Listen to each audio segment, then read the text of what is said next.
cam așa un pic. Aici. Diez, 31, diez. Mai merge, mă? Dan. Edit.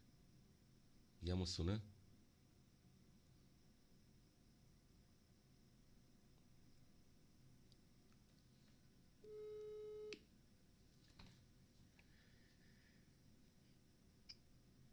Bună ziua, sunalare de Beach. Ia man, bombo clar.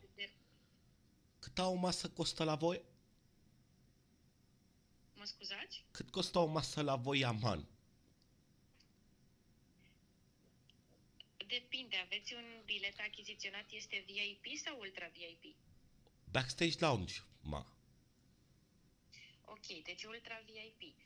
Cea mai ieftină masă este de 300 de euro și cea mai scumpă de 1150 de euro. Pachetele sunt diferite și conțin...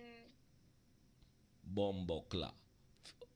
Pachete, platinum.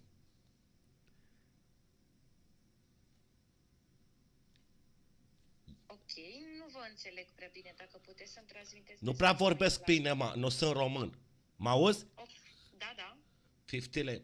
Platinum. Ok, vă doriți să achiziționați pachetul Platinum la Ultra VIP? Yeah. Ok. O să am nevoie să-mi trimiteți pe acest număr de WhatsApp o copie a unui act de identitate pentru a putea pregăti factura pro formă. 50 lei, ma. 5 minutes, man. 5 minutes.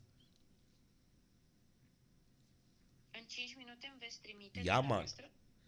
Ok, vă mulțumesc frumos, aștept. La Yo, revedere. bombo clar.